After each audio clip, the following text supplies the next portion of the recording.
What's going on, everybody? Welcome back to another Dragon Ball Sparking video. Today we're talking specifically about the roster and expectations of the roster.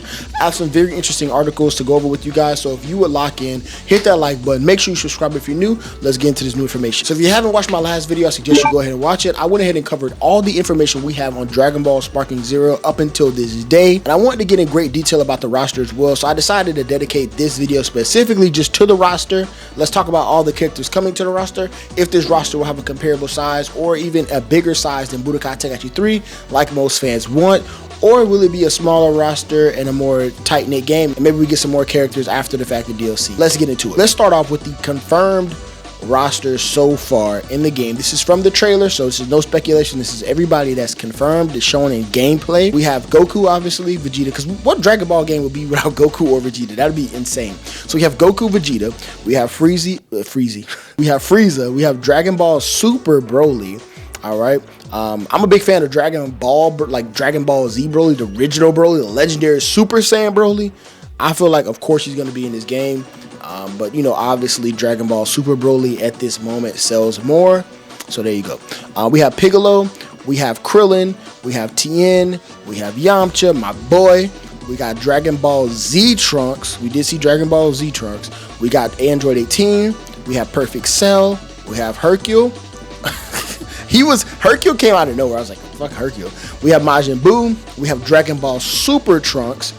We have Bergamo, which is that wolf guy. I don't watch that much Super, I'm not gonna lie, but I remember him from the Tournament of Power, Bergamo, I think. We have Dragon Ball Super Android 17, and then we have Jiren. Okay, so those are all the confirmed characters so far in this game. I really wish they did show like some more Dragon Ball, maybe Dragon Ball GT characters, just to like confirm that for real that they're gonna go through all those generations. But honestly, this roster pretty much takes everything from Z, at least Frieza Saga Z all the way to Super. So that's a good sign already. So a lot of fans are speculating when the teaser dropped, how many characters will this roster have? Will it be comparable to something like Dragon Ball Budokai Tenkaichi 3, or will it be comparable to something like Fighters on release, when Fighters had that small kind of tight-knit roster? So let's go ahead and answer that question right now. We're going to go ahead and head over to the Gamer article. They did an article talking about Dragon Ball Sparking Zero will have a historic, quotation on historic, roster size. It looks like Sparking Zero is trying to beat Budokai Tenkaichi 3's roster size, as it's claimed to have an historic number of fighters. Now, before we get into this, I want to preface this whole statement by saying this. The official Dragon Ball website did change this wording. They changed it to an incredible roster. I'm not sure why they changed that or why they decided to change it after the fact, but on release, it did say historic. I'm thinking maybe they didn't want fans to get too hyped up for that. I don't know. It's really weird that they decided to change the wording around, but it did say historic, and I mean, even now, it does still say, an incredible roster, so I still think we're up there. Maybe they didn't want fans to actually think it was going to have more on a technical number. Like, characters like Devilman and things might not be in this game, which, I mean, as my inner Tenkaichi fan, I'm just like, whatever. But let's be honest, who's really going to be out here running with Devilman? Like, not too many people. So maybe we might slim down the character roster with those kind of characters. General Blue, Devilman might not be in this game. Who knows? I would love them to have them in this game personally, just so we can have everybody. Maybe from a number standpoint, it might not have a higher amount. Maybe that's why they changed the wording. All right, moving on from that. The one big question that most Dragon Ball fans have had since the reveal of the new Budokai Tenkaichi is whether or not it will try and replicate the ginormous roster that Budokai Tenkaichi 3 had. Nothing was confirmed when the new entry in the series was announced, but it seemed doubtful considering how much more detail is needed for each character in this day and age, which is true.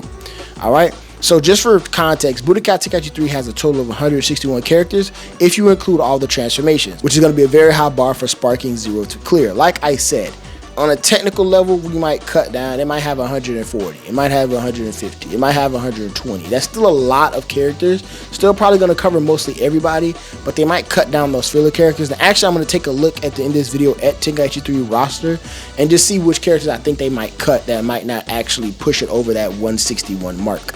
Alright, so although it seemed unlikely at first, or at least a Herculean task, it seemed that Sparking Zero might actually be trying to have as many characters as Budokai Tenkaichi 3 after all. Over on the game's official website, it said that Sparking Zero will have a historic number of playable characters, each with signature ability, transformations, and techniques. The only way that Sparking Zero is going to make history and have a historic number of characters is if either it has as many as Budokai Tenkaichi 3, or at least has more than Xenoverse 2, which is the current record holder for a modern era Dragon Ball game. I didn't think about that. we're thinking about Budokai Tenkaichi 3, they could be trying to go historic by surpassing Xenoverse 2. Either way, it certainly seems that Sparking Zero's aimed for a huge number of playable fighters. It is worth noting that the Steam page for Sparking Zero instead said there's going to be an incredible roster of playable characters, which would imply a lot of fighters, but perhaps not as many as Tenkaichi 3. That's exactly what I just said.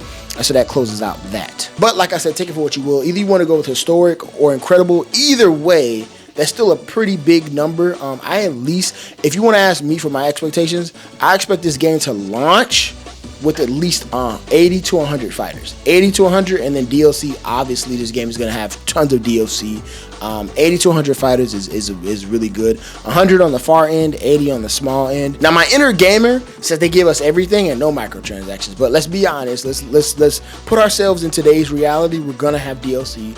There's gonna be season passes. There's gonna be microtransactions. Even if they're free or not, there's gonna be DLC either way. So I'm aiming for like 80 to 100. I say 80 to 100 base launch, and then from there they add on DLCs. They rack up the numbers. Eventually, like Xenoverse did. Eventually, 5 years from now, this game has like 170 characters or something like that. Maybe that's what they're going for. All right, so now I want to take a look at Dragon Ball. I'm going to take a look at Tenkaichi's actual roster, and I want to see what characters would be eliminated. Like, what characters do I honestly see not making the cut? All right, so here goes the full list of the Dragon Ball Z Budokai Tenkaichi 3 roster. I'm going to look at characters that they just might cut out of the game. I'm not going to go ahead and go over every single character because obviously the game will include the majority of all these characters. We're just specifically looking at the ones that they're going to cut to probably bring the roster down to a feasible size on release, all right? So judging off the bat, right, they're not cutting any of the main roster. None of these guys right here are getting cut. I can assure you, nobody's getting cut. If anybody does get cut, it'll be Chaozu, unfortunately. But nobody here is getting cut, bro. I don't see any forms, anybody here getting cut. Even all the way down to here. Yajirobe, maybe. Not sure. Maybe Yajirobe gets cut. I would hate to see that, but I mean, if they got Hercule, they got Yajirobe, let's be honest. Supreme Kai's not getting cut, nor his transformations. None of these guys are getting cut. Now, the first people I see getting cut is these random Frieza Force guys. I don't know any of the, like, I don't even think he had a name back then.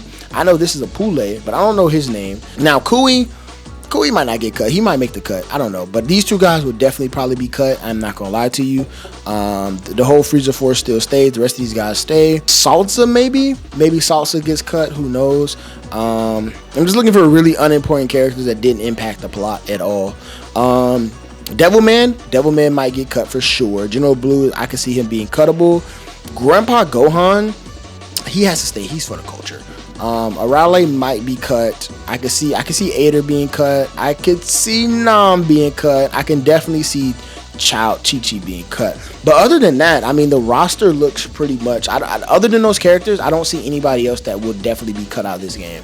They're going to keep the Cybermen. They're going to keep Cell Juniors. Yeah, these guys right here are getting cut. This little machine pod, whose pod was it? Was this Garlic Junior's pod? Yeah. And then like it fusing the big mecha droid. Yeah, that's getting cut. That probably will not be in this. I'll be surprised if that's in this game. So that's at least, what, 1, 2, Fasha might be 3, 4, 5, 6, 7. That's like 7 different spots that could be cut right there alone. I just wanted to give you guys an idea of like how they might slim down the roster size, and we still are able to retain our main characters that everybody knows and loves. But let's be honest, nobody really cares about Devilman. General Blue's not that important. The stupid little Mecha Droid Gundam crap that Pilaf made ain't important. I mean, hell, they could even cut out Tambourine for all I care, and I still would be happy with this roster. Arale, I mean, people might complain about that. Ader, maybe. Nam, maybe. Baby Chi-Chi, I don't think anybody would complain about that. Grandpa Gohan, I think he should stay, honestly. But I wouldn't have no complaints. Fasha, I did fuck with Fasha, but maybe she can be cut. Dr. Willow definitely could be cut. That's like at least 10 characters right there that I honestly could see being cut, and this game still, it has a very good roster. Oh, not to mention these two Frieza Force guys, these guys right here. That brings it down in that 80 range that I was talking about earlier, and we still have a great game with a very good roster that covers every generation of Dragon Ball. Let me know down below what you guys think. Who do you guys think will be cut? Do you think my predictions are pretty much accurate? Like I said, I do believe that they will shoot for the moon and give us a lot of characters, but don't be surprised if random people are cut out of this game. Those guys might not make the cut this time around, and I'm not upset about that. I don't know who would be, honestly, But let me know down below your thoughts. I do think this game will have an incredible roster. I don't think we have nothing to worry about. Next video, I am covering an issue that a lot of Dragon Ball Budokai fans are complaining about. I really don't see the issue, but we're going to talk about it. All right. Anyways, let me know what you guys think down in the comment section below. Make sure to like, share, subscribe. I'll catch y'all in the next one.